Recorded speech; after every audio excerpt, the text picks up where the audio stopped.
Good morning all of you. इस video के साथ हम स्टार्ट करते हैं एक नया topic, issues of equality in other democracies. ठीक है कि दूसरी डेमोक्रेसीज कंट्रीज़ में जो इक्वलिटी को लेकर इश्यूज़ हैं हम उनके बारे में यहाँ पर बात करेंगे। You can probably wondering whether India is the only democratic country in which there is inequality and where the struggle for equality continue to exist. यानी कि केवल इंडिया ही ऐसी डेमोक्रेसी कंट्री नहीं है जहाँ अनइक्वालिटी एग्जिस्ट करती है, और भी अदर कंट्रीज़ हैं जो इक्वालिटी के लिए, जहाँ पर इक्वालिटी के लिए स्ट्रगल किया जा रहा है। For the where the struggle for equality communities to exist, यानी कि मतलब दूसरी कंट्रीज़ में भी किया जा रहा है, केवल इंडिया ही नहीं है जो यहाँ पर केवल इनइक्वालिटी के लिए एग्जिस्ट कर रही है। The truth is that in many democratic countries around the world, अगर हम पूरे वर्ल्ड में अगर हम मतलब बात करें पूरे वर्ल्ड में अदर डेमोक्रेटिक कंट्री की बात करें तो वहाँ पर भी आज भी स्ट्रगल वहाँ पर आज भी इक्वालिटी के लिए स्ट्रगल देखने को मिल जाता है।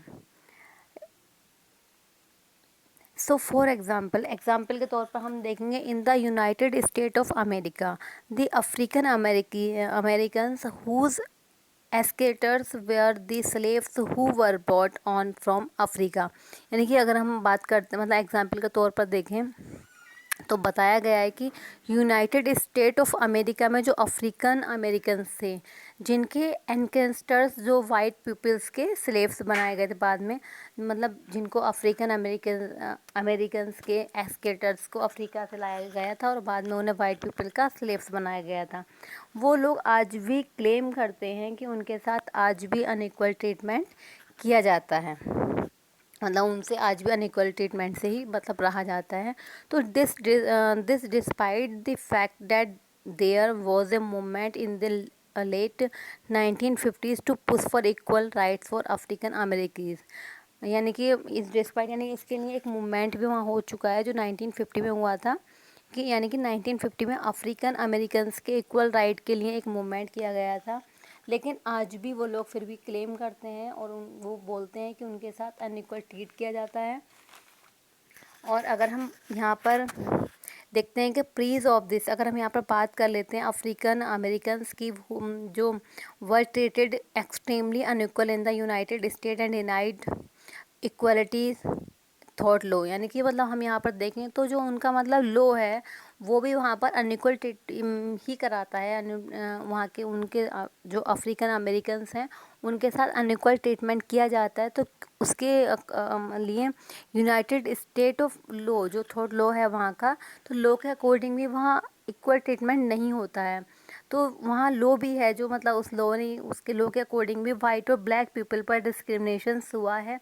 तो ब्लैक पीपल को जो मतलब उनको कोई भी फैसिलिटीज़ वहाँ पर नहीं दी जाती है और वाइट पीपल को बहुत सारी फैसिलिटीज़ वहाँ पर दी जाती हैं। इवन थॉट फॉर एग्जाम्पल के रूप में आप देखो तो वहन ट्रेवलिंग बाय बस, अगर वो लोग बस से ट्रैवलिंग करते हैं they either had to sit at the back of the bus और get up from the seat whenever a white person wished to seat. यानी कि उनको अगर वो ट्रैवलिंग करनी होती है बस से तो उनके लिए बस भी अलग अलग होती हैं, ब्लैक पर्सनस के लिए अलग बस होती हैं और वाइट पर्सन के लिए अलग बस होती हैं। और they either had to sit at the back of the bus, अगर वो उसी बस में मतलब ट्रैवल करने जिसमें वाइट पर्सन करते हैं तो उन्हें बैक साइड में बैठना पड़ेगा। गेट अप फ्रॉम देयर मतलब seat at the back of the बस, यानी कि बस के बैक साइड में बैठना पड़ेगा, बैक में जाकर पिछली वाली सीटों पर। और अगर कोई वाइट पर्सन कि their seat whatever the white person wish to seat, अगर कोई वाइट पर्सन उस सीट पर बैठना चाहता है तो उसको वहाँ मतलब ब्लैक पर्सन को खड़ा होना पड़ेगा। यानी कि ब्लैक पर्सन को, ब्लैक पीपल को, वाइट पीपल को रेस्पेक्ट देनी पड़ेगी। ठीक है, वो अपनी सीट से खड़ा होकर उसको रेस्पेक्ट देगा। अब नेक्स्ट पैराग्राफ है कि रोज़ा park was an African American women, मतलब रोज़ा पार्क है एक लेडी जो अफ्रीकन अमेरिकन वुमेन थी। Tried from a long day at work, she refused to give up her seat on a bus to a white man on 1 December 1955, यानी कि जो बात कर रहे हैं हम वो 1 दिसंबर 1955 की है। और ये रोज़ा पार्क है वो tired from a long day at work, मतलब पूरे दिन के काम के बाद वो बहुत टायर्ड हो गई थी। उससे refuse to give up her seat on a bus to a white man, मतलब उस बस में बैठ गई जो एक वाइट पर्सन के लिए होती है। और मतलब फिर वाइट पर्सन वहाँ पर आता है, वो उनसे मतलब वहाँ से सीट छोड़ने को मना कहता है, तो वो उसको मना कर देती हैं, अपनी सीट देने से मना कर देती हैं।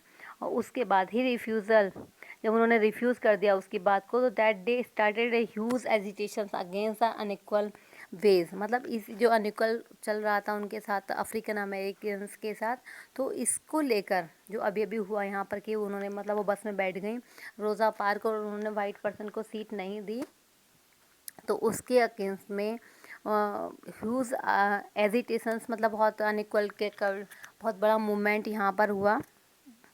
और एक मतलब बहुत बड़ा यहाँ पर मूवमेंट हुआ, ह्यूज एजिटेशंस देखने को मिला यहाँ पर। और इस आंदोलन में अफ्रीकन अमेरिकन्स ने अपने अनइक्वल ट्रीटमेंट के बारे में बोला, ठीक है। मतलब जो उनके साथ ट्रीटेड हो रहा था, बात हो रही थी उसकी, उन्होंने उसको लिए वहाँ पर बोला था। और यहाँ से एक बिग रेवोल्यूशन देखने को मिला, और which came to be known as a civil right movement, यानी कि ये जो मूवमेंट यहाँ पर हुआ, ये जो एजिटेशंस हुआ, इसको नाम दिया गया था सिविल राइट मूवमेंट का।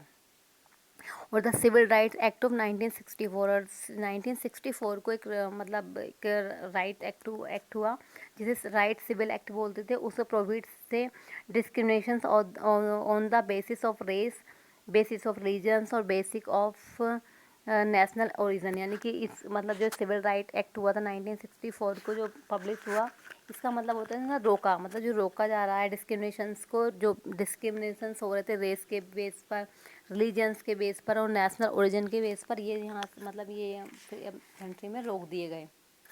इन सबको प्रॉफिट मिल गया, स्टॉप कर दिया गया। अब कोई भी डिस्क्रिमिनेशंस नहीं होगा रेसिस के बेस पर, रिलीजन्स के बेस पर और नेशनल ओरिजिन के आधार पर कोई भी डिस्क्रिमिनेशंस नहीं किया जा सकता। It also stated that all school would be open to African American children, यानी कि और यहाँ पर एक बात और कही गई थी ब्लैक पीपल के फेवर में। इस एक्ट में कहा गया है कि ब्लैक पीपल को अपने बच्चों को सेपरेट स्कूल में भेजने की कोई ज़रूरत नहीं होगी। अब वे वाइट पीपल के बच्चों के साथ अपने बच्चों को डाल सकते हैं स्कूल में, और ब्लैक पीपल के बच्चे भी वाइट पीपल बच्चों के साथ पढ़ सकते हैं और उनके साथ स्कूल को सेम स्कूल को अटेंड कर सकते हैं। ये जो पहले अलाउ नहीं था और लॉ ने उन्हें मतलब सेपरेट रखा हुआ था, तो अब लॉ ने उन्हें अलाउ कर दिया था।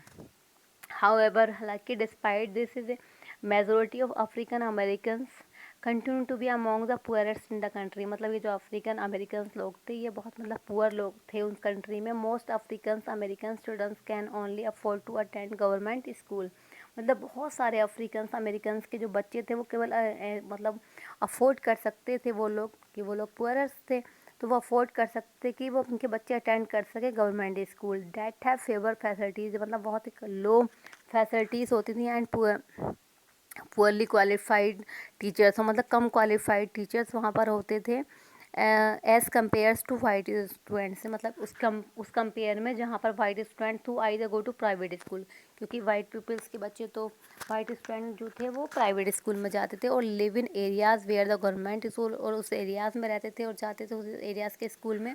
उन गवर्नमेंट स्कूल्स में are as highly rated as private school, मतलब जो बिल्कुल गवर्नमेंट स्कूल हाईली फैसिलिटीज़ होती थी उनमें, और बिल्कुल प्राइवेट की तरह ही वहाँ पर फैसिलिटीज़ होती थी, ठीक है।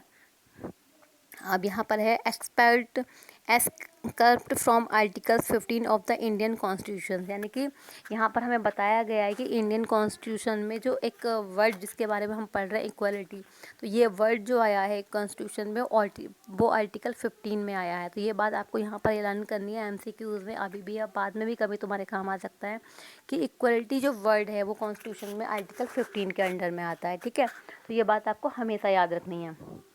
और इस चैप्टर में ये सब चीज़ें हम पढ़ चुके हैं कि किस तरीके से मतलब डिस्क्रिमिनेशंस नहीं होगा सिटीज़ में या कहीं भी कोई भी रिलीजन्स के, रेस के, caste, sex, place of birth या किसी भी आधार पर किसी का भी डिस्क्रिमिनेशंस नहीं होगा और सबके साथ इक्वलिटी से बिहेव होगा। नॉट सिटीजन, मतलब कोई भी किसी को भी अधिकार नहीं है किसी भी चीज़ पर जाने से किसी को रोक सके, जैसे कि शॉप्स हैं, कोई पब्लिक रेस्टोरेंट है, होटल्स हैं, मतलब हर किसी को यहाँ पर जाने की परमिशंस है, ठीक है। तो हमें यहाँ पर बात क्या याद रखती हैं कि इक्वलिटी वर्ड आर्टिकल 15 के अंडर में आता है, ठीक है। Next and the last topic of this chapter, challenge of democracy, ठीक है। No country can be describe as being completely democratic, यानी कोई भी कंट्री कम्प्लीटली डेमोक्रेटिक कंट्री नहीं है। There are always communities and individual trying to expand the idea of democracy and push for a greater recognitions of equality on existing as well as a new issues, यानी कि हर country में कोई भी democratic country नहीं है, उसमें inequality देखने को मिलती रहती है। चाहे मतलब भले ही आप इक्वलिटी को लेकर कोई भी एजेंडा स्टार्ट कर दें, लेकिन अनइक्वलिटी देखने को मिल ही जाती है। कंप्लीट डेमोक्रेटिक कोई भी कंट्री नहीं है ना। और इंडिविजुअल है जो वो इस डेमोक्रेटिक आइडियाज़ को पुश करने की कोशिश करते रहते हैं। Central to this is the struggle for the recognition of all person as equal and for their dignity to be maintained, यानी कि वो कोशिश करते रहते हैं कि हर मतलब इक्वलिटी को रिकॉग्नाइज किया जा सके और हर एक इंडिविजुअल की डिग्निटी को मेंटेन किया जा सके, किसी को भी हर्ट ना हो। In this chapter you will read about how this issue of equality effect various aspect of our daily life in democratic India, यानी कि अभी आप और अगले चैप्टर्स में पढ़ेंगे कि इक्वलिटी फैक्टर है। इक्वलिटी वो फैक्टर है जो मतलब वो कैसे हमारी डेली लाइफ में एक इम्पैक्ट डालता है।